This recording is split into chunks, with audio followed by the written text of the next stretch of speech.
Well, thank you very much. I appreciate that very kind introduction.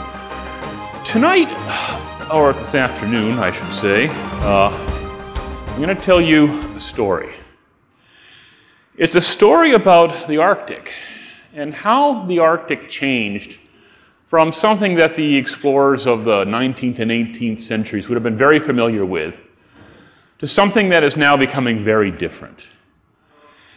And I tell it in large part from my own perspective as a climate scientist who was there at the beginning, before things really started to change, and who for many years was actually a bit of a skeptic on this issue of human-induced climate change. It's not that I didn't believe the physics, okay? We've understood the basic physics between greenhouse warming for a long time, but for me it took many years to be convinced that the evidence was there, that the evidence of change that was there. But when I turned hard, and it was because of the overwhelming weight of evidence. Yeah, there's the book cover there, and I've come a long ways. There I was on the left long time ago, early 20s, better beard back then, certainly a lot better looking, and now I still try to get up into the Arctic when I can. The young people just go circles around me, but I try to keep up. So every story has a beginning.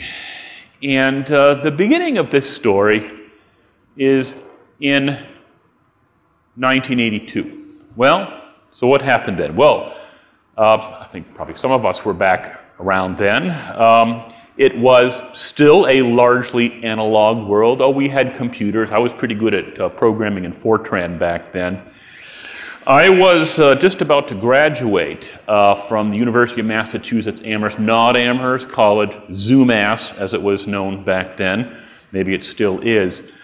I was about to graduate as a geography major. I had actually started out as an astronomy/physics major, but for a number of reasons, and none of them bear any kind of close scrutiny, I decided to go in a different direction. There was this hippie girlfriend I had, which I think figured prominently, but that's a whole other story.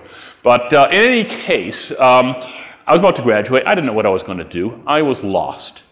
And I had taken a couple of courses in climate science with this fellow Ray Bradley. Ray Bradley is a very, very well-known climate scientist, does a lot of paleoclimate work, climates of the past. And he asked if I wanted to be his field assistant. He'd seen that I'd done well in these couple of courses and shown some interest. And he said, well, I've got some work going on in the Arctic this coming summer, spring and summer. Maybe you'd like to be part of that. And I said, sure. He said, well, you might as well apply to graduate school at the same time.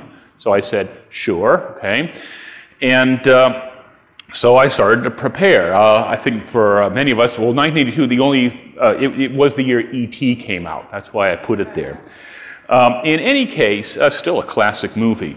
In any case, I applied to graduate school, said yes, and by miracle was accepted into graduate school. The day I left, I believe, is when I was accepted, and off to the Arctic. And that was in May of 1982.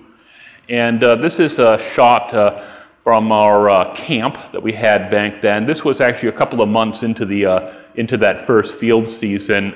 Sometime in July, you can see snow is melted off of the peaks behind our camp, so it was certainly later in the year. We got there sometime in May when it was still pretty cold.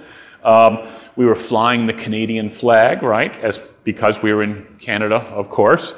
And back then, I mean, fieldwork back then was different than you have now. Back then it was basically a Twin Otter, which is a twin-engine aircraft, wonderful things. They'd land and they'd dump you with 500 pounds of food, some fuel, a two-way radio, and say, see you later. And that was pretty much it. And you were on your own with your gear. So what was I doing? Well, I was what Ray Bradley called me. He called me a enthusiastic cub scientist. I wasn't really a scientist back then, right? I was trying to become one, but I was enthusiastic. And what my project was, which was going to become my master's degree, was to test this theory, a local test of this theory of what was called instantaneous glaciarization on this pair of small ice caps around what's known as the Hazen Plateau of Ellesmere Island, way up there on Ellesmere Island, the Canadian Arctic, at about 82 degrees north, something like that. So what's this idea? Well, there was this theory put out some years before. A guy, Jack Ives, put this thing out. And he was asking, well, how could the great ice sheets of the past quickly grow? And I'm saying quickly grown in a matter of, a few thousand years. Things are relative here in terms of quickness. But it had to do with something we call albedo feedback. Albedo is just a fancy word for the reflectivity of the surface. And the idea was, if there's this big place up in Canada, the Labrador-Ungava Plateau, that sits just above the snow line, sits but just below the snow line is the idea. In any case, the idea here is that if the climate cooled for some reason, cool it down a little bit, then summer snow on this high plateau would survive. Some of it would survive the summer, but that snow is white, right? It's very bright. So it reflects most of the sun's energy back into space. It has what we call, let's say, a high albedo, reflectivity. Well, if it reflects a lot of the solar energy back into space, that will cool the climate a little bit further. That means maybe the next year more of the snow survives, so a larger area with a bright surface and so on, and furthers the cooling. It's a classic climate feedback is the idea. So what I was tasked with doing for my project was instrumenting a couple of little sites on these two ice caps. I think you can see them here. There's a big one there and a smaller one there. The big one is like that little heart shape. But now these are actually very small ice caps. The biggest one was maybe a mile and a half across, something like that. And we'd instrument these sites. You see like that site called Zebra there. We'd put various thermometers, we'd have things to measure the reflected solar radiation, and we'd compare those values with data collected just off of the ice cap, where it's dark. That's the dark tundra areas. And we compare the climates between the two, and by doing that, we'd get some idea of how is this little ice cap influencing the local climate. And it shed some light on this idea of what we call instantaneous glaciarization, that theory.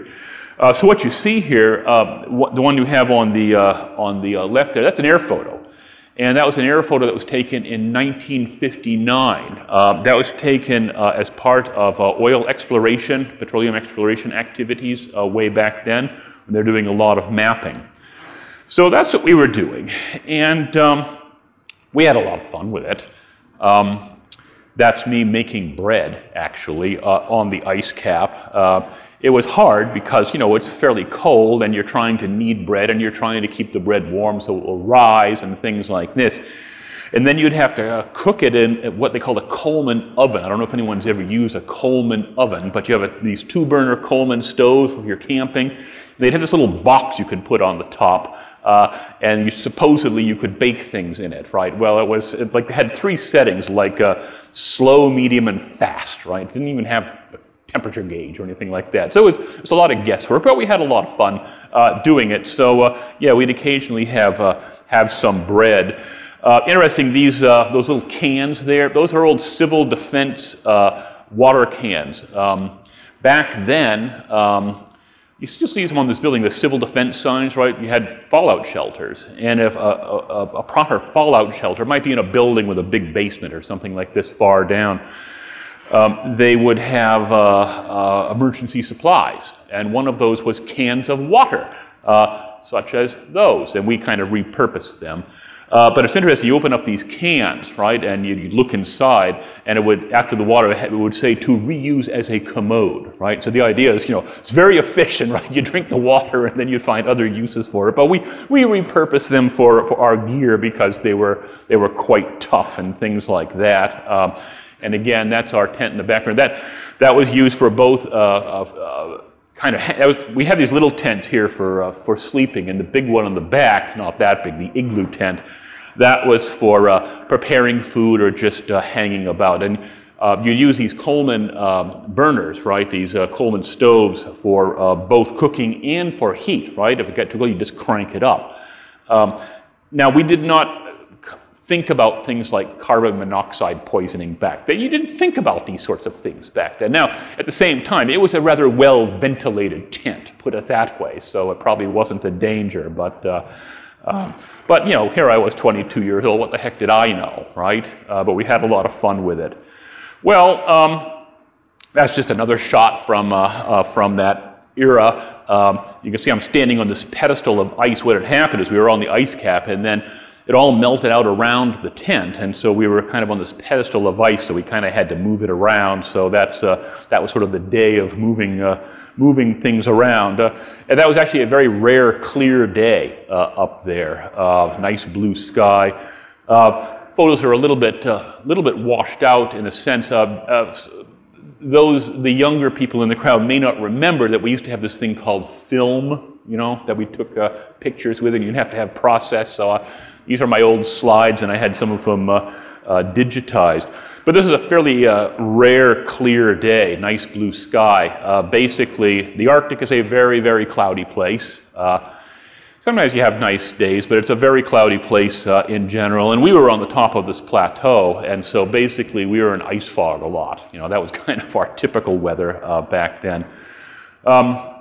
Just one more. Oh yeah, we'd have some nasty weather. That's just kind of a whiteout, and it was just, you know, the wind was really blowing, the snow was coming down. That's an anemometer there that you can use to measure the wind speed. I think it fell over. It was so bad, but we thought it was all just great adventure, of course. I always liked that one. This cloud, boy, looks like it's sitting right over our little camp. It's actually a cumulonimbus cloud, you know, a thunderstorm cloud, right? But up there, the atmosphere is very, very stable, so these things can't penetrate very high in the atmosphere, right? You hear about these cumulonimbus clouds here when you have these nasty, you know, summer storms. They're, you know, 40, 50,000 feet sometimes. I don't know how high that got, but not nearly. And actually we got, like, Graupel fell out of it, and we had even a crack of thunder. Odd, 82 degrees north, right? A clap of thunder. It fried one of our instruments. We never thought up in the Arctic you have to ground your instruments. Well, we found out otherwise. Fortunately, these microloggers we were using, they were so primitive. We thought they were high-tech at the time, but they were so primitive that I was able to turn it off, turn it on, reprogram it, and we're okay again, right? So thank God for, sometimes the primitive technologies end up working the best, although at the time we thought it was high-tech. And that's just one more shot from there at one of these sites that we were instrumenting out on the tundra. You see those sort of heaves there, sort of heaving there. That's a classic periglacial feature, these sort of frost heaves. It's all a permafrost area, perennially frozen ground. And again, a fairly rare, reasonably sunny day. Well, okay, so moving on. Why were we doing this? Well, it was an interesting idea to look at how these little ice caps were influencing the climate, that idea of instantaneous glaciarization. But this was actually inspired by some work, which was greatly overblown by the media, that the climate might be cooling. And Ray Bradley, he was my advisor at this time, and this guy, Giff Miller, they put together this paper that was published in a prestigious journal, and it said the climate warming trend since the 1880s seems to have given away since the 1940s to a cooling trend, most pronounced in the Arctic. Right? So we've been warming, then we got to this cooling phase. People were saying, what the heck is going on? There was even some talk, could we be moving into a new ice age or something like that? Now, there was some talk in the science community about that, but people were at the very same time saying, well, wait a minute, we can see that atmospheric concentrations in the atmosphere are increasing. We have the Mauna Loa record, right? It started in 1958. We think things are going to warm up. So there was talk kind of going on both sides at that time. You see this nice cover from Time magazine, right? How to survive the coming ice age. It's a fake. It's a fake. I found it online. It's a fake. And I could not trace back the provenance of this particular thing, the cover of Time magazine, but I'm assuming it must have been one of these things that maybe some skeptic or something like this put together, because there were people, you still see them today, saying, oh, you climate scientists, back then you said things might be cooling, and so now you're telling us it's going to warm, so how could we believe anything? So that's all I could imagine, is something like that, but I thought it was rather amusing to find this thing and realize that it indeed is a fake. Well, I got a little more experience in the field in 1983 with this guy, Fritz Kerner. He, famous glaciologist from Canada. Glaciologists, they study ice, right? They study the behavior of how glaciers and ice sheets move and things like this. That's what they do, glaciologists. And I was his field assistant, and we were studying what we call the mass balance of these big glaciers up there, basically whether they were growing or they were shrinking. That was the idea. He was very, very well known. He was, geez, when I first met him, he looked like this dried up old prune. You know, he had been out in the field for so many years, right? And I mean, he kept going and going and going for decades. You know, he'd only recently passed, but an amazing fellow. He was absolutely impervious to cold. Absolutely impervious. It didn't matter how cold it was, you know. I mean, I went out there, I learned all about frostbite because they dumped us off on the top of what was called the Devon ice cap on Devon Island. It was in early April and it was like -40 with a good stiff breeze, and I was not prepared for it, right? Fortunately, we had extra things I was able to put on and get through it, but to this day, if I go out somewhere, I tend to overdress, or I bring too much gear because I've been there, right? I had skin peeling off my nose and my ears and my fingers, right? And I had this guy, well, I thought really cool girlfriend, you know, and so I went home. I thought, oh, she'd look at me and she'd think, you know, how he's the intrepid Arctic explorer. Now, she wouldn't go near me for 3 weeks, right? So that didn't work out. But in any case, I learned a lot about, well, frostbite, but also more about the Arctic. That's just a shot from back then, kind of washed out a bit on the top of Mer de Glace Agassiz, that was. And that's just one where for people, airplane aficionados, that's a twin otter, amazing things. They can take off and land at about 300 feet, just amazing aircraft, and they're utilized all the time up there. The one that's I show there on the left, I suspect that one is still flying, actually. Incredibly tough airframes, probably still out there. So it was quite the adventure, for sure. So I went out for another year on those ice caps, and I was doing this mass balance assessment. I mentioned mass balance before. This is this idea of you're trying to see whether your glacier or ice cap is growing or shrinking. It's fairly low tech, at least what we were doing. Basically, you drill holes, put a stake down into the ice cap or glacier, and you come and you measure the distance between the bottom of that stake and the top of that stake. That's all you do. It's just a number, right? And you measure the snow depth and the density. And then you would come back the next year to do the same thing. If more stake is showing, it means it shrank. If less stake is showing, that means it grew.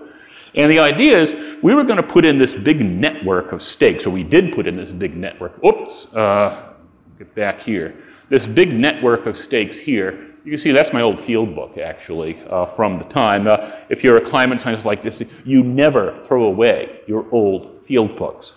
They stay on your shelf forever, right? So this was just a stake networking, as you can see all these locations of the stakes. And the idea is, and this is one of my field assistants back then, Mike Pilecki, drilling into the ice to put in one of these stakes. And the idea is that we were going to go back year after year after year and do these sort of measurements and see what was happening to this ice cap. But life got in the way. I got my master's thesis published, and then I went on to do other things, and I never went back to those ice caps. Well, it was a couple years ago when I walked past a colleague of mine at the National Snow and Ice Data Center who was doing a project to map all of the world's glaciers with high-resolution satellite imagery. You might have thought we'd have maps of all the world's glaciers by now. We don't, okay? But he was involved in this project to do this. And so I walked in, I said, hey, Bruce, maybe you could find some images from the Hazen Plateau where I did this work, and let's check out my little ice caps, right, to see how they have fared. So he looked for a while and finally found some data, and he found it for a few other years, and we started to do some comparisons. And here's what we found.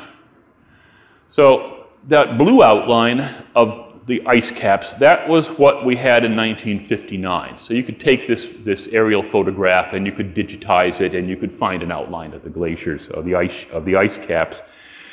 And it turns out in 2001, Ray Bradley, that was my advisor I mentioned, he'd gone with sort of his next generation of graduate students out there, and they'd done a GPS survey to find out the edge. So you saw it was shrinking. But those two inner ones, that's from the satellite data we found, 2014, 2015. And we just found some data for last year, summer, to plot on that. I don't know the updates here. The ice caps are dead. Right now, there's a couple of patches left, maybe the size of a football field or something like that. And that is when, that day, I remember when we saw those images, that was when climate change became really a very personal thing to me. Oh, sure, I'd been doing research for years, focusing on things going on in the Arctic and climate issues, all sorts of things I was working on.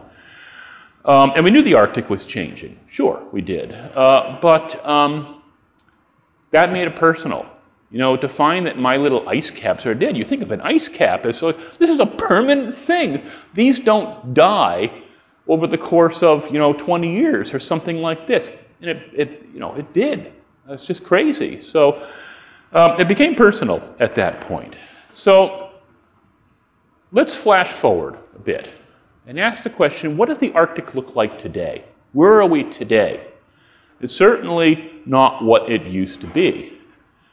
One of the things we see in the Arctic now that's emerged over the past couple decades is this thing called Arctic amplification. Well, what's this? Well, a long time ago, this bright guy, Svante Arrhenius, way back in 1896, said that if we increase the concentration of carbon dioxide in the atmosphere, he called it carbonic acid back then, he said if we increase the concentration, and we should be because we're in the industrial age now, that the Earth ought to warm, and that warming should be biggest in the polar regions. Why? I mentioned that albedo feedback thing, the idea that if you cooled it down, then more of the snow and ice survives, and it's bright, it makes it even cooler. It's just working in reverse, right?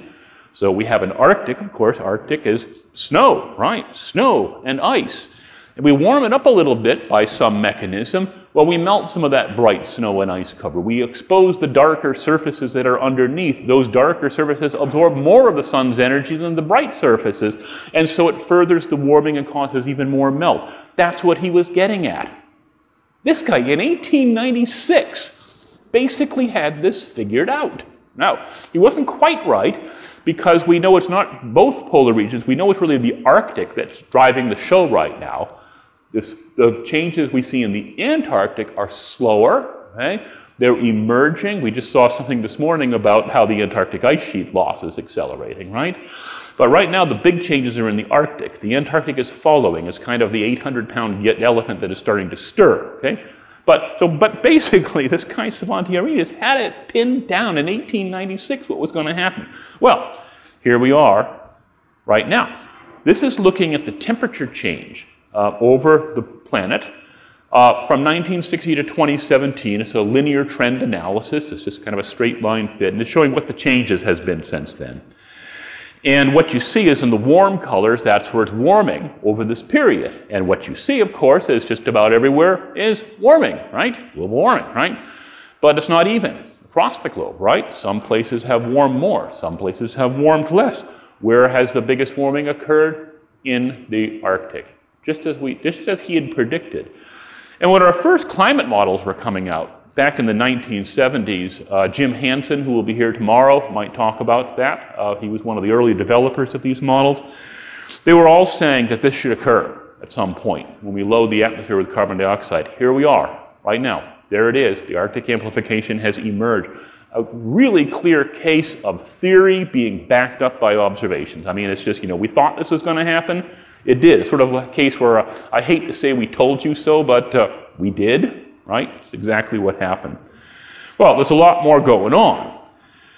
Shrinking sea ice cover. This has been an area of research that I've been very active in. You've probably seen in the newspapers or on the radio talking about the shrinking Arctic sea ice cover, right? That's us. That's the data we handle at our center. It all comes from there. But we're seeing a big reduction in ice. Now, this is floating ice. This is the sea ice, which means it's ice that is floating on the ocean formed by the freezing of seawater. A very different thing than glacier ice, or on an ice sheet like the Greenland ice sheet. This is floating ice.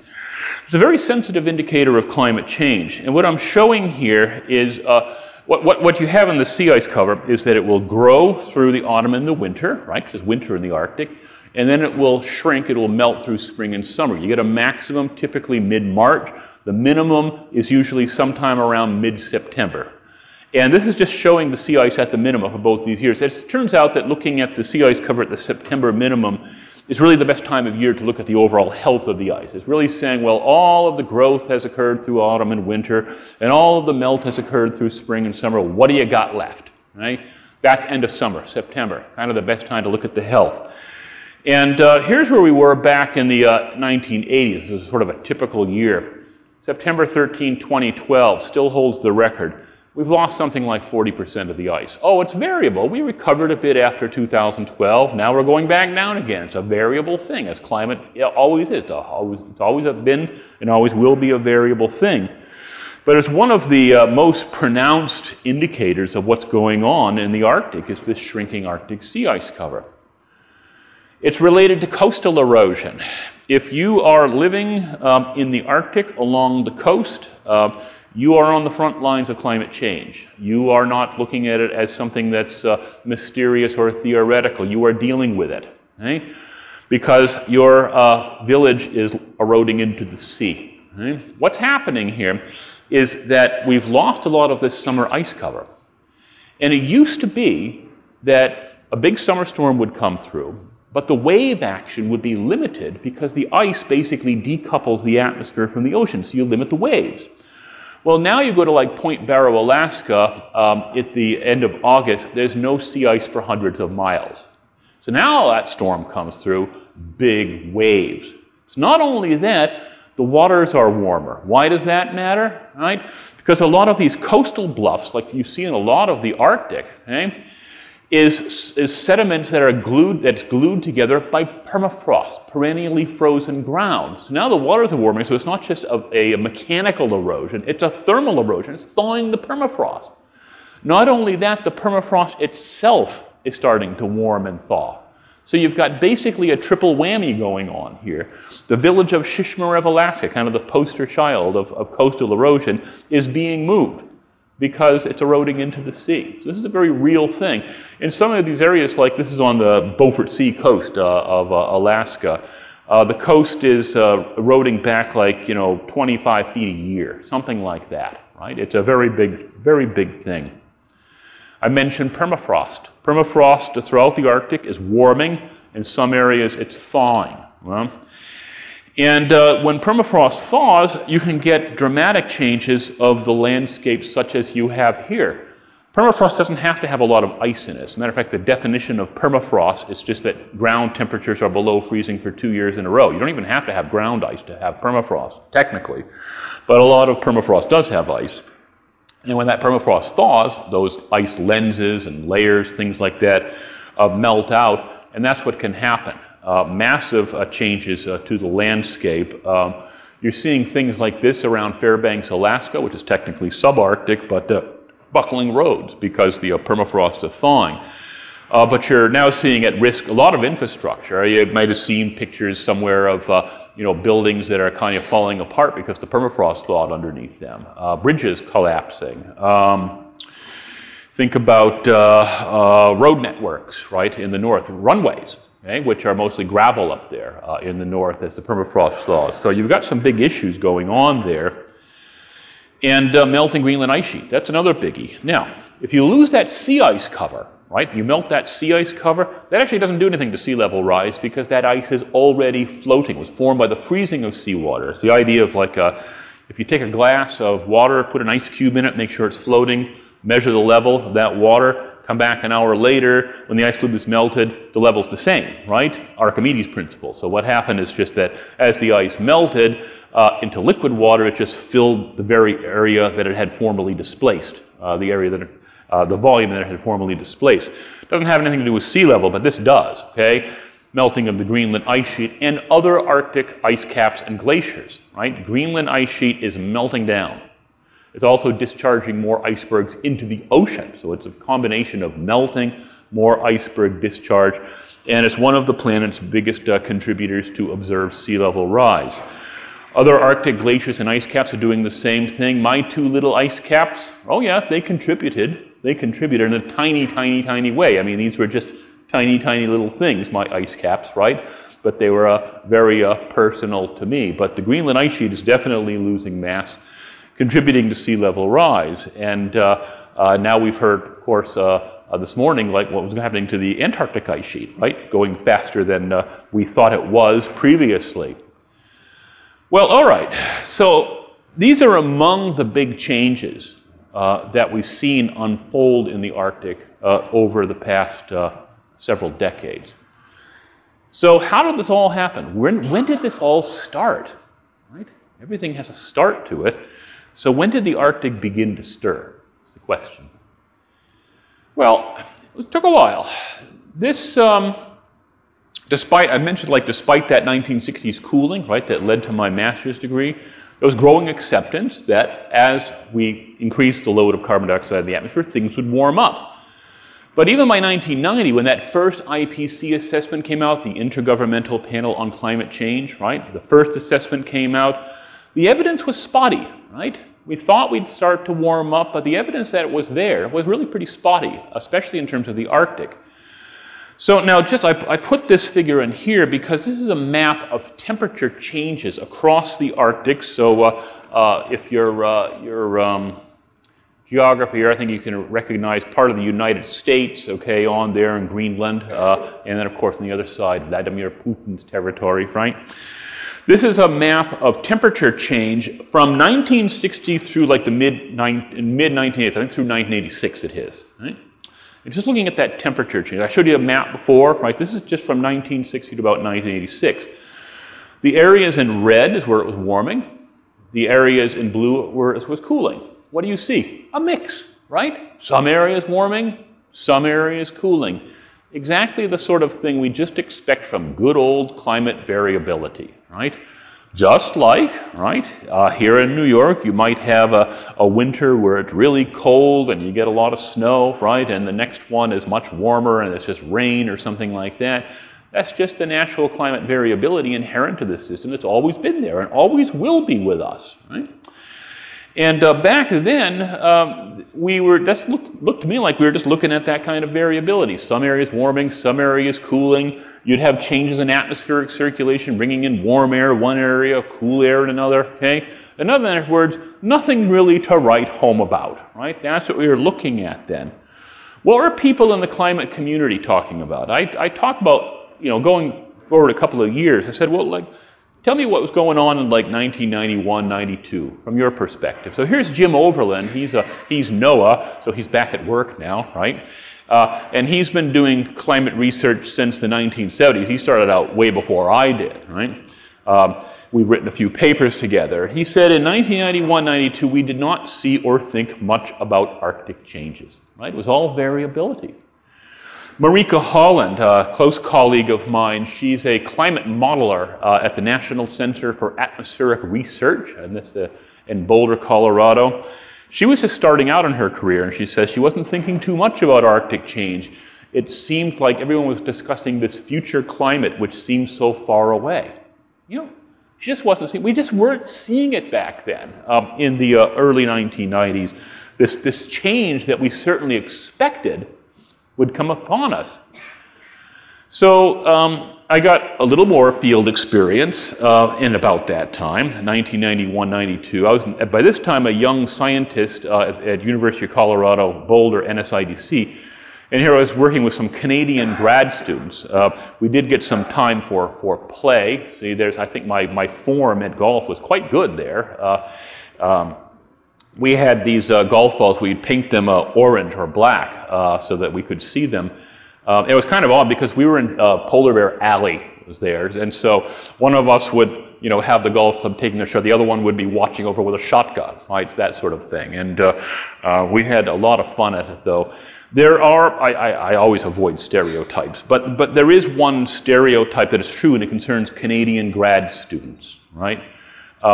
Is one lesson you learn is never, ever go out drinking with Canadian graduate students, okay? You will live to regret it, right? So this is something I've, you know, I think their tolerance for alcohol was exceeded only by their tolerance for cold. That was my experience, but a lot of them are still close colleagues. But again, we had a lot of fun.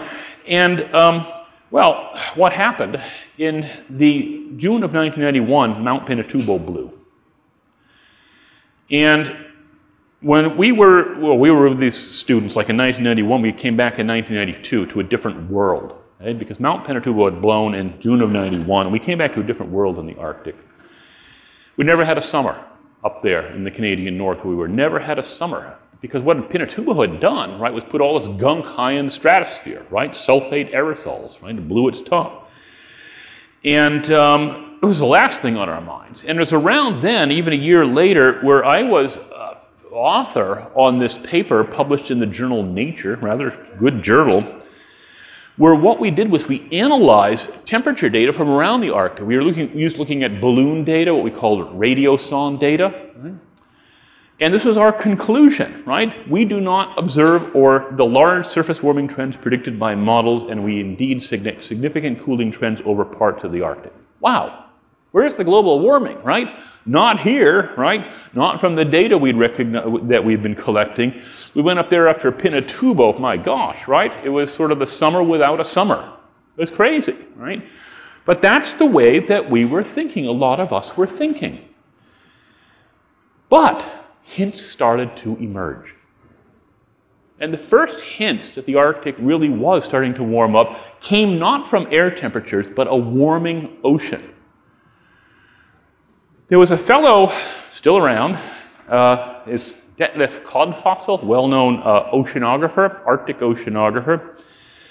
He was on this cruise of the Russian icebreaker Rossiya back in 1991, and he noticed this slight warming of what we call the Arctic Ocean's Atlantic layer. What this is that if you look at the Arctic Ocean and the temperatures, the surface of the Arctic Ocean is quite cold and fresh. Underneath it, there's a warmer layer. And that comes from inflow from the Atlantic. It's warm and salty. And so he collected some data, and he found that, well, it looks different than the data we'd collected before. Now, he was the first to say that this is only one set of observations. It may mean nothing, right? But let's keep an eye on it. I mentioned he was on the Rossiya, just a little story here. Back in those days, that was just after the Soviet Union had broken up, right? And what they were doing is they were trying to get hard currency, and one of the things they'd do is they'd get tourists out on these big icebreakers. The Rossiya is one of these big nuclear-powered things they've got, and I don't know how many rubles it would cost, a lot, right? They'd take you to the North Pole or something like that, and then you could have champagne or something like that. But what they would usually do on these things, and they still do on some of these Arctic cruises, like with these luxury liners you're seeing going up there, you have a token scientist that goes on, right, that will tell stories and things like that. It's a junket that I've got to get, right, someday. But he was the token scientist, and he collected these data. Didn't look like much, but it got us thinking, could things be changing? A guy named John Walsh, who I've worked with, he started to find some evidence in the 1990s that maybe sea ice is starting to decline. We thought it would, right, because things are going to warm up. One of the most sensitive indicators of that change is going to be the sea ice cover is going to be reduced, right, because we're going to have more melt in summer, less ice growth in winter. He also started to see changes in patterns of temperature, right?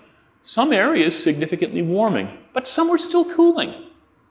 Some were still cooling. So again, were we really seeing a change occur? Or was this just, again, just plain old natural variability? We weren't sure, right? There was a lot of people back then, me included, scratching our heads over this. What the heck is going on? Well, the plot then fairly quickly thickened after that. That's a shot from Barrow, Alaska. That's a shore rubble on the sea ice, and you see that little flag out there. That's put out there by the local people up there. They're getting ready for their spring whale hunt. Right? There's a sustainable harvest of bowhead whales, right? And so they were out there scouting and things like that. So we went out to see what they were doing. They didn't want us there because some of us had sort of brightly colored coats. They want you to be in white, right? So to blend in. In any case, the plot thickens. So that Atlantic layer warming, I mentioned this below this cold surface layer in the Arctic, there's a warmer layer that comes in from the Atlantic. It was confirmed. Data collected from the icebreaker, the Swedish icebreaker Odin. Okay, that's the one on the left, kind of an ungainly looking thing. And the Pargo, they confirmed that warming. what the Pargo was. Pargo is a nuclear-powered sub, Sturgeon class, I think. And what they had was these cruises, CIRES cruises they called them, in which they would actually have scientists that would go along on these cruises to collect data and things like this. And as part of these cruises, they'd collect all this data on ocean temperature, things like that. So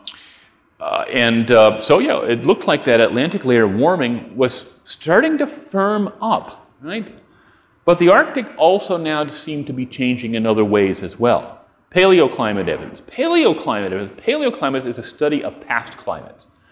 We have instrumental records of, say, air temperature across the globe that go back to about 1880. You can get them earlier in some areas, but you can get a fairly good record of what the global temperature change has been since about 1880. Well, we would certainly like to know what was going on before then, right? Because you want to have a long record. You want to be able to put the modern era in the perspective of what's happened in the past, right? That's what gives you perspective, right? To tell you if something is really changing. Well, this is what Overpeck and colleagues were doing. So they did a reconstruction going back 400 years. What's this based on? It's based on things like pollen analysis, ice cores. Think about pollen, for example, that you can get from lake cores. Different types of pollen, right, is associated with different types of flowering plants, and those will vary what you've got there depending on the climate, right? That's just one example of the types of evidence, but there's many other types of more. And what he argued, what he found based on his reconstruction is that despite all this uncertainty we had, well, is it really warming? Is some of it cooling? We're not quite sure. He still said from his analysis, despite all this uncertainty that we had, the late 20th century Arctic temperatures were the highest of the past 400 years. So it was starting to say that, okay, we're still not sure what's going on, but according to this analysis, boy, it is really warm right now. It didn't convince everyone that the fingerprint of human-induced change had emerged, but it certainly started to get us thinking in that direction, no doubt about it. More evidence, thinning ice cover. I mentioned those submarine data, right? Well, some of the submarine data, one of the things submarines do when they go into the ice is they have an upward-looking sonar, right? And they use that, and they can tell you how thick the ice is. Right? Actually, it's called, we call draft, which is the part that sticks below the water. Remember, like, 1/10 is above the water, 9/10 is below, because ice is 90% of the density of water. Well, the submarine cruises, most of this was old Cold War stuff, right? Most of it was old Cold War. Some of it was science. Most of it was Cold War stuff. We were doing it. The Russians were doing it, right? And we had these upward-looking sonars on these things. Now, this wasn't because these people collecting these data were thinking some crazy scientists, decades later are going to be using this. It was basically a safety thing, right?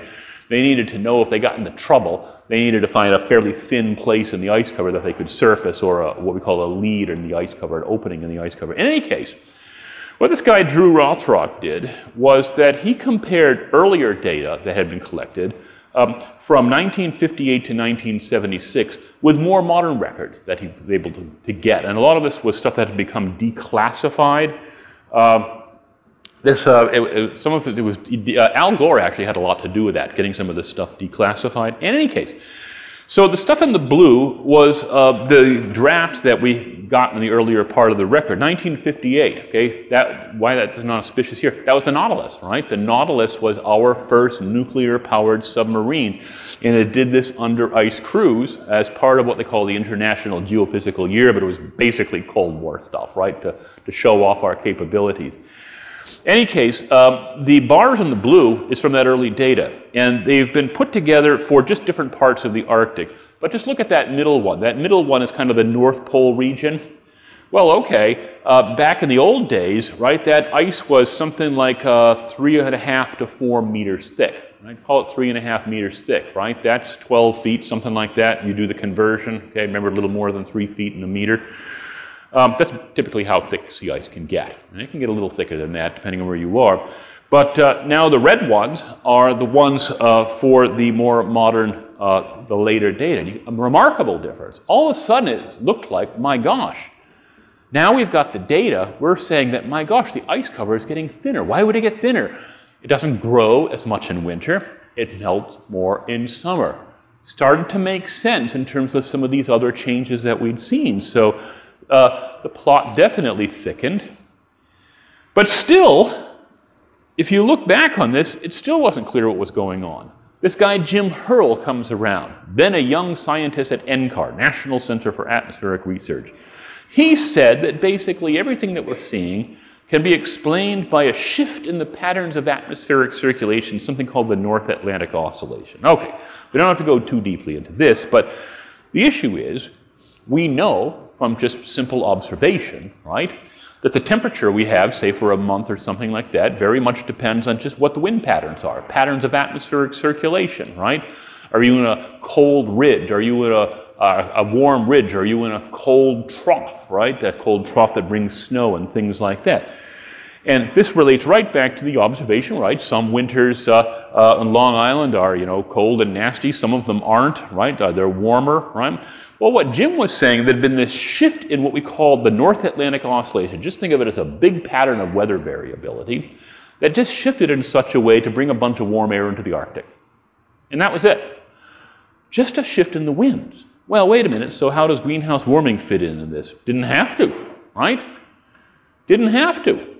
We could say that a lot of what we were seeing, whether it be the thinning of the ice cover, the warming that we've seen in some areas, things like that, could just be attributed to a shift in wind patterns, right?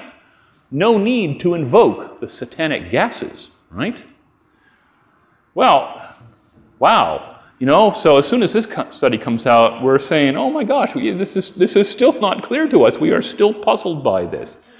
Got even worse. A couple years later, this guy, Dave Thompson, he was at Colorado State University, said, well, it's really not even the Arctic Oscillation. It's a fundamental thing called the Arctic Oscillation. Okay, but still, a wind shift, right, is what he was saying. All kinds of studies came out trying to relate everything Arctic to what's going on with the North Atlantic Oscillation and the Arctic Oscillation. It was kind of a feeding frenzy. But, if you look at this, just at face value, it would stay still no need to invoke greenhouse gas rise to understand what we were seeing. And I was sitting on the fence. This is from a paper that I led, in the year 2000 in a journal, Climatic Change.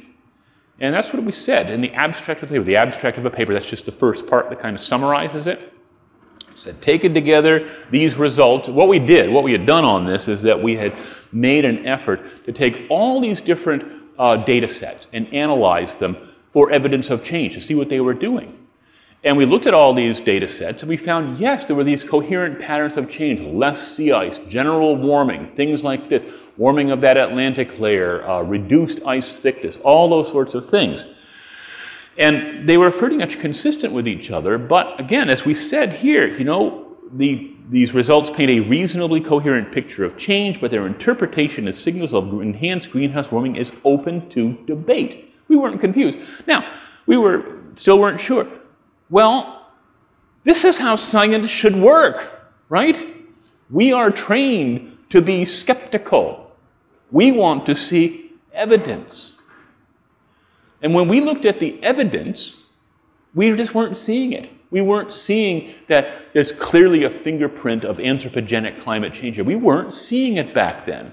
This is as recently as like the year 2000, right? There's where my skepticism came from. Physics is physics, right? We knew things would eventually have to warm up. You couldn't escape that, right? We've understood the radiative properties of carbon dioxide and other greenhouse gases for a long, long, long time, right? There's nothing new here. But we just hadn't seen the evidence of change. Well, that changed because there was, only a few years later, I would say, an epiphany, using the term of an awakening, right? That's just a shot from a number of our colleagues on the North Slope of Alaska, where I've been doing some work looking at snow surveys and things like that. Sometime around 2004, 2005, maybe 2004, when I turned. And I remember telling myself this, right? I mentioned this North Atlantic Oscillation, Arctic Oscillation, that shift in the winds, right? Which you could express by an index value, as it turns out. I said to myself, if these things regress from their high positive phases, in other words, if the effects of this North Atlantic Oscillation goes away, that's all I'm saying, okay? And the Arctic continues to warm and we still lose the sea ice, things like that, then I'll start to be convinced, right? That is what will turn me. And that is exactly what happened. Sometime in just a few years after that paper I published, that this influence of the North Atlantic Oscillation regressed. In other words, that wind pattern slacked. Right? It wasn't really there anymore, driving that warming. But did the warming go away, right? Did the sea ice loss go away? No. It remained and it became ever stronger. That's what turned me. It was really just the overwhelming weight of evidence that turned me. Since then, I kind of turned hard, right? And ever since then, I've become fairly outspoken on the issue of climate change from an Arctic perspective, because we'd always figured in the Arctic is where we're going to see it first and where it's going to be most pronounced, and that is just what has happened. Ever since then, it's just been a series of kind of, I'd say, rude awakenings. September 2007, right? All right, here's the sea ice cover for a number of different years in September, right? I mentioned that's the sea ice minimum. You see on the yellow line, that's the median extent over the period 1979 to 2000. That's basically where it ought to extend to in a typical year, basically. Then the green one, you may not see it so well in the back there, but that's what we saw in 2005. Now, when that happened in 2005, that sea ice got that, was a record low at the time. It was a record low at the time. And we were like, wow, a record low sea ice cover. We'd never seen anything like this. 2007 comes along and just blows it away. It didn't just beat the old record, it blew it away. And I remember, well, what was happening back then is through the late summer of that year that the science community, the climate science community was just looking every day at these huge chunks of ice being eaten away. What you do is you turn on your computer and you go to our website where we track this stuff on a daily basis, and you can just look at this. And we were just shocked that what we were seeing, we'd never seen anything like this. I think 2007 was a very kind of a watershed year. I think in terms of the sort of polar science community, it was the year that any last doubts that a new Arctic, a brave new Arctic, if you will, was upon us, were gone at that point. Any remaining shred of doubt was gone at that point after we saw what happened in 2007. I mentioned that issue of Arctic amplification, right? That the Arctic, we figured was the place where it's going to warm up the strongest, right? Quickly and most of the strongest, in large part due to these feedback mechanisms. Like I talked about that albedo feedback, I think. Now, the figure on the left is just the one I showed much earlier, right? The one that goes from 1960 through 1986. Some warming, some cooling, the sort of thing that you just expect from the natural variability in the climate system. What do we see when we look at the more modern period, 1987 to 2016? It's all red and bright red. Arctic amplification is here, right? It just goes to show you how things really changed.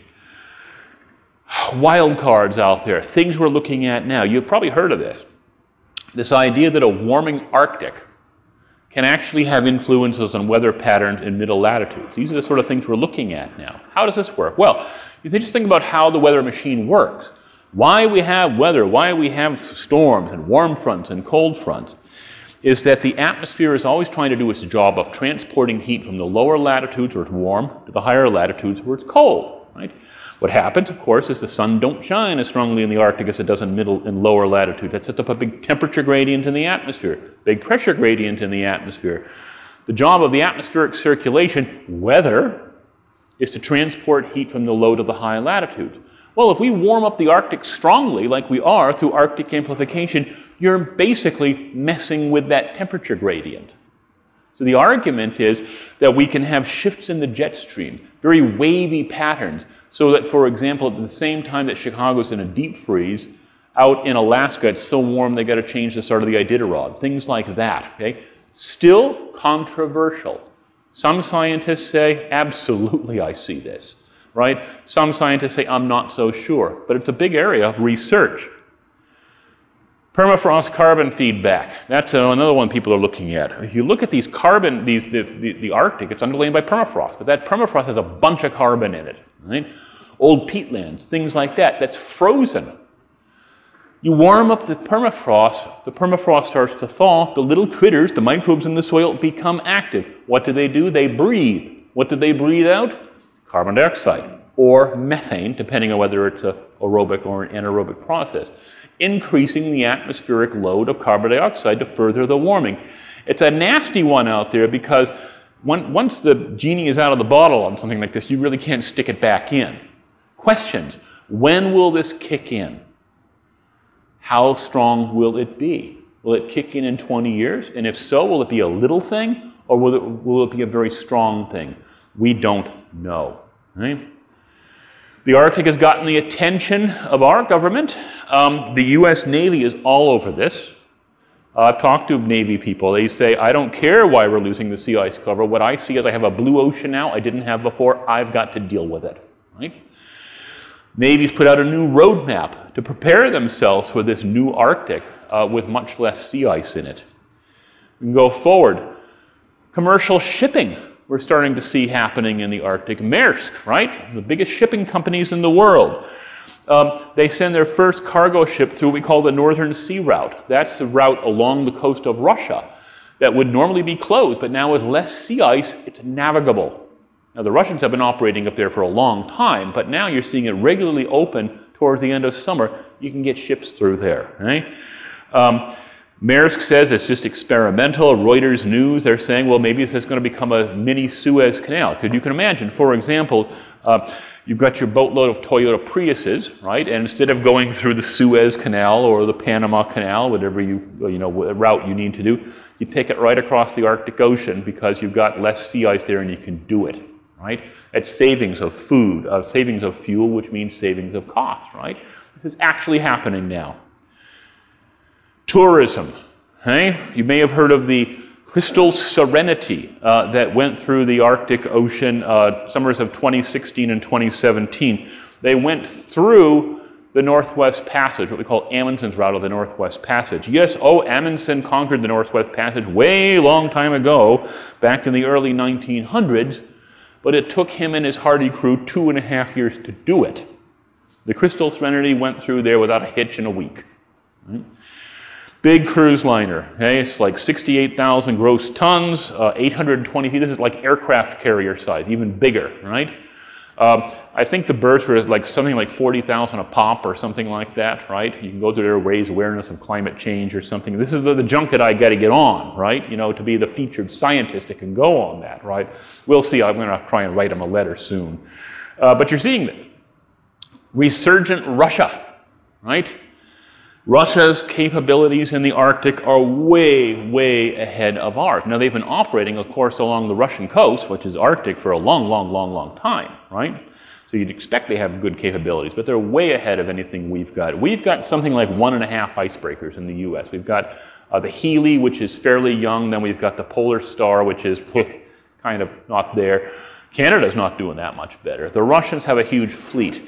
And they've even got these huge nuclear-powered things, like the Arctica. There was the old Arctica, which was the run on the red. Recently, they launched the new Arctica. This is something like 140 meter long, I think, twin nuclear generators on it. It can go through anything, right? So researchers, but why is Russia so much after these things? Right? So interested. Resource extraction, right? That's one of the big drivers. What we found is that there's a lot of oil and natural gas at the Arctic Ocean seafloor. And now, with less ice, it is becoming more accessible, right? Russia's already all over this, right?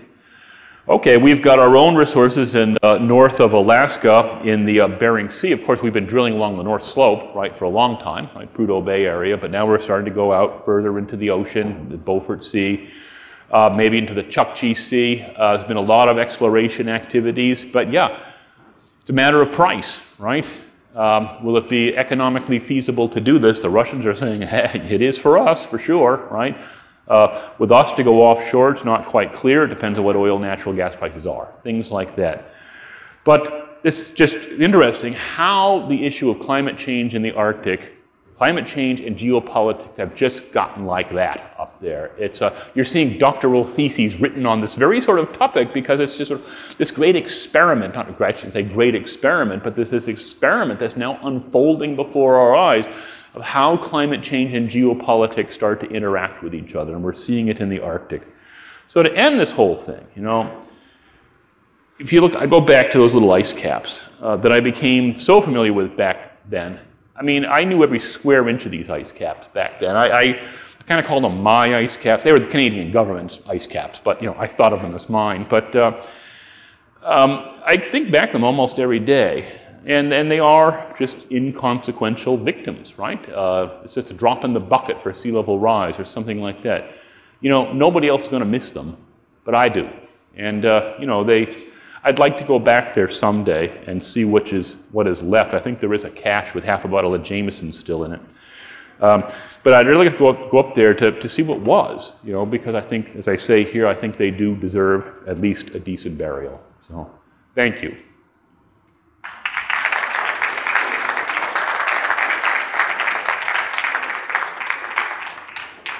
Questions? Any questions? Oh. Get the microphone there.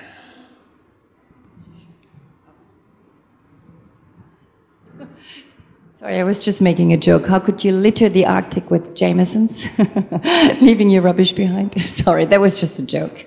Oh, yeah. Well, it was very valuable stuff, of course, right? Because, yeah, but, yeah.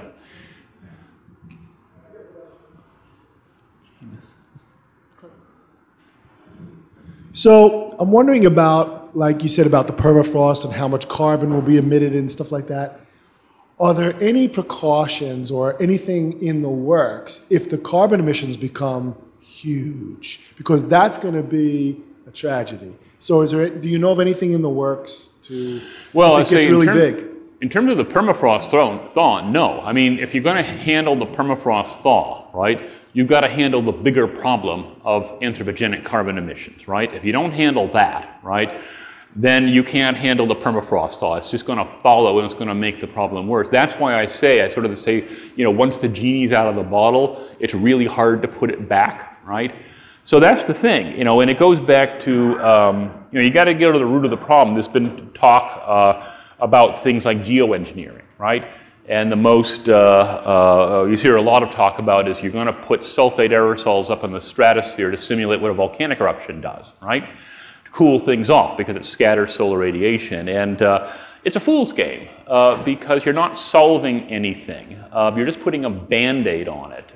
You know, I could imagine a day where if you don't deal with the carbon emissions, you've got real high carbon dioxide concentrations in the atmosphere, but there's so many aerosols in the atmosphere you can't see to the end of the room, right? You're not solving it, right? So here with permafrost, though, it's a classic case of that you've got a root problem that you've got to deal with if you're going to deal with this one out here. And that's the challenge. Yeah?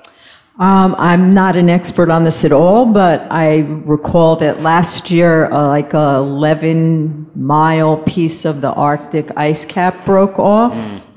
So can you, and then the waters are rising due to that. Can you talk about that a little? Yeah, I'm not sure what event you're talking about specifically, but what we are seeing is that the Greenland ice sheet is losing mass in two ways, and I think that's probably where you're getting A large piece broke off. Yeah, okay, well it would have had to have been, if you're talking about the Arctic, it would have come from Greenland, I'm assuming, okay? But I would have to go back and look at that. What's happening to Greenland is that there's more summer melt. So there's direct meltwater that goes from the melt into the ocean. That's part of it. But what's happening also is that there's more discharge of big icebergs, big chunks, right, going into the water. And that raises sea level because it's like putting an ice cube into water, right? All of a sudden the level goes up, right? And what's happening is a couple of things. One of the things is that the ice, those glaciers are getting lubricated from the bottom. There's meltwater drain to the bottom of these big glaciers, what we call moulins, and gives so much water pressure at the bottom that it literally lifts the base off a little and can slide into the ocean, right? Also less back pressure effects. If you look at these big glaciers that drain the ice sheet, like Jakobshavn or something like that, a lot of it's pinned to the fjord walls, and that exerts a back pressure that keeps it from flowing out too fast. But as the ice thins, which it is, the back pressure is left, now it can flow out more, right? So there's several processes going on that can do this. Now, in Antarctica, Okay, you're seeing breakup of some of these ice shells. Okay, so I'm not sure if you may be confusing one with the other, but Antarctica has got big ice shells, and those occasionally break off. And a big one broke off in this last year. So, you know, we'll see. Yeah. Comment. Let me give you the mic. Question. Yeah. There you go. I was in Alaska. Oh, thank you. I was in Alaska, the area around Anchorage a couple of years ago, and the locals said there's much more. They're noticing much more calving of the glaciers. Sure. Up there. And my question is, in your honest professional opinion, which I highly cherish, do you think that we're past the tipping point? No, you know, I don't think so. There's been a lot of talk about these tipping points. One of them that I'm familiar with is that people were thinking like, well, we thin the Arctic ice cover down to some certain critical level, or greenhouse gases that go to some critical level, and suddenly there's some kind of tipping point that you've passed, and wham, you lose the rest of the ice in a very short tipping time. No, what I see happening, and what I see continue to happen, is there's going to be a progressive warming with progressive changes. There's going to be spikes because it's always a variable sort of thing. Always has been, always will be, right? We could recover sea ice for 5 or 10 years even. That wouldn't be unusual. I mean, it could happen, but the overall pattern is one of down. But I don't see, you know, a tipping point like I've read, you know, like, and I was one who even talked about tipping points some years ago, and I've backed off on it a bit, right? Because I don't see it quite happening that way. Now, when you think about ice and snow, there clearly is a critical number, right? That's 32 Fahrenheit, right?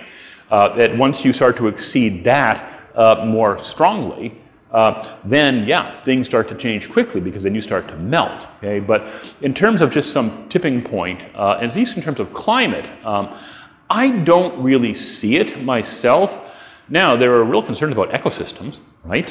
Okay, this sort of thing, you know, microplastics in the ocean, this sort of stuff right now, which we're finally waking up to, right?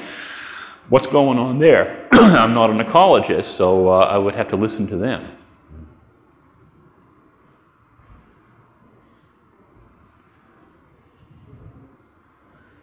Yes.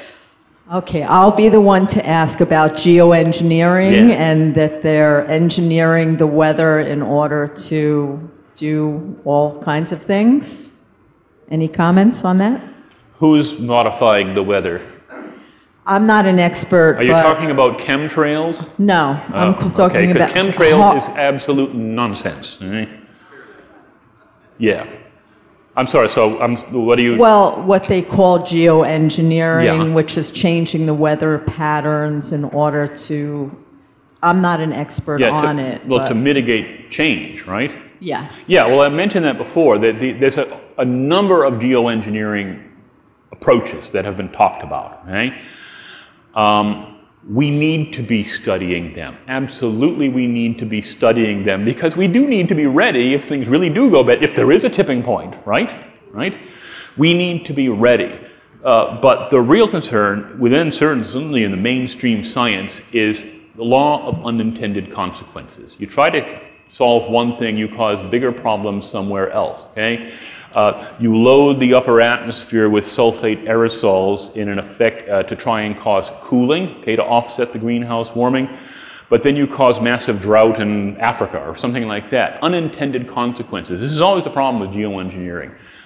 We should be studying it, okay, but it should be absolutely a last resort. We can beat the carbon dioxide problem. We're already making inroads. That's what you've got to beat. Anything else is a Band-Aid. And what were you saying about chemtrails? Oh, nonsense. Oh, you see this, it's still alive somewhere. All right, this is this idea that the government, whose government we're not quite sure, okay, is seeding the atmosphere with nefarious substances to cause climate change and to end mind control, I believe, is involved in this, okay? The evidence for this is contrails that cross each other, right? So, oh, it must be a regular grid pattern that they're following, okay? Well, and then they say, well, contrails have changed through the years. Well, of course they have. Jet engine technology has changed. But it is this sort of conspiracy theory out here, and it has absolutely no basis in fact. I have one more question Sure. or comment. As we sit here, rainforests are being slashed and burned. Of course, they're a huge resource for converting oxygen, carbon dioxide to oxygen.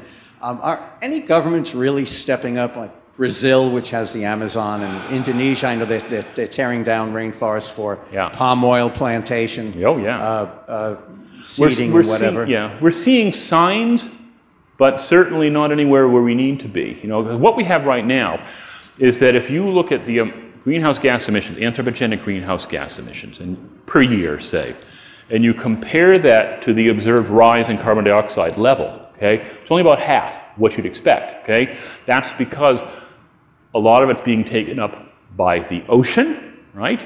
And it's being taken up through terrestrial biomass, right? So they're buffering the climate change, but there are limits to that, right? Can't go on forever, right? We're warming the ocean, we're acidifying the ocean, right? But there's limits to that. So yes, rainforests are very much our friends, right? And all I can say is I hope we really wake up soon to be able to deal with this.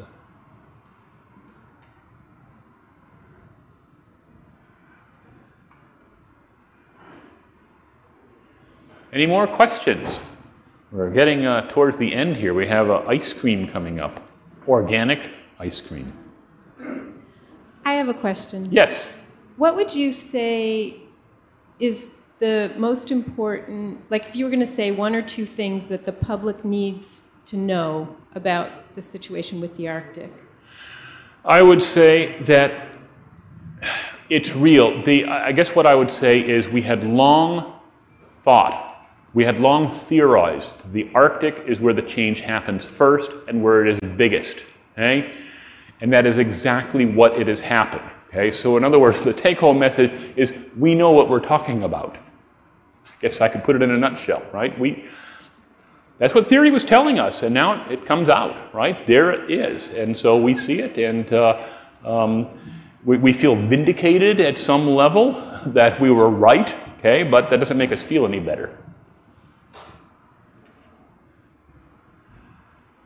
All right. Oh, one more, it looks like. My question is very similar. I want to be able to summarize everything you just said and make it so that my child could understand it. Like, can you just really emphasize the danger in like a sentence or two and help me to relay it? It's hard to summarize in a sentence, but all I can say is we're leaving our children and our grandchildren a very, very different world. And we all have a responsibility to deal with it. I really don't know what more I can say beyond that. We'll beat it, though. You know, we can beat it. That's the thing. You know, we're a remarkably adaptable species where sometimes we seem to be very illogical, but, you know, we're a pretty smart species, too. This is not an unbeatable thing. I also think we've got to be pragmatic. And I know I'm drifting off a little. We've got to be pragmatic. You know, it's a big problem ahead of us. Look at this room, okay? Everything from the screen to the chairs to the lights to the jackets you've been wearing, right? They are all based directly or indirectly on a fossil fuel economy, right? That just shows you how ingrained it is, right? And unless you came to this conference here in a horse and buggy that you built by yourself, held together by hemp twine, which is legal in Colorado now, you know, we're all part of it. We're all complicit. You know, we have to stop pointing fingers at each other and start pointing fingers at ourselves, right? Because, you know, there's a lot of world that has nothing to do with this, right? That is just dealing with the consequences of this, that has nothing to do with climate change, right? They're suffering, okay? In the Western world, though, we are all complicit, every single one of us, and so that's why we have to be able to, you know, work together on this in a sensible way, and in a pragmatic way as well. We gotta have energy. Gotta have energy. Solar, great. We're seeing great inroads, absolutely. Hey, it's free, right? Well, not in a thermodynamic sense, but in a relative sense, right? Sorry, I kind of drifted off there, but anything more? Yeah, one more. I'd like to make one more comment already. Thank you. Thank you, thank you, thank you. I mean, you're really pushing my button. Already they're referring to Miami as the American Atlantis. Yes. Miami is literally a doomed city, and they're pumping That's right. hundreds and hundreds and hundreds of millions of dollars into pumping systems and dikes and this and that to try to save the city. But it looks like the only way they will be able to save it is to just move the whole city inland. Yeah, that's right. Yeah, if you talk about sea level rise, right? Miami's dealing with it already, especially on these especially high tide, with a new moon or a full moon. Part of the problem with Miami is it's all built on limestone, so it's not that the waves come in; it actually comes in from the bottom. A lot of it. What the heck do you do, right? But yeah. In terms of sea level effect, it's here. Miami is already dealing with it right now. So this is something that's not out there in the future, sea level rise. You're already having problems with it. You combine that with a storm surge, now you get trouble.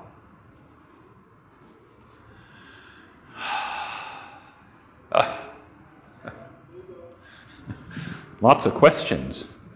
I just want to say thank you for including the awareness that we all need of our complicity in using everything under the sun that is fossil fuel derived and plastics derived, and that doesn't just use up a lot of energy making it, but also uses up a lot of loss of resources because it's not decomposable or compostable. What I try to tell people and kids, like there are people in my, kids in my class or students in my class, is that you got to start thinking of energy as valuable and start to think about like conservation as cool, right? You turn off the lights when you leave, right? You don't crank the heat up, right, to heat up. You turn it down a little bit, because all of that is a drop in the bucket. Every one of these things is just a tiny, tiny drop in the bucket, but it has the critical thing of starting to change how we think, right? And unless we change how we think, we're not going to beat this.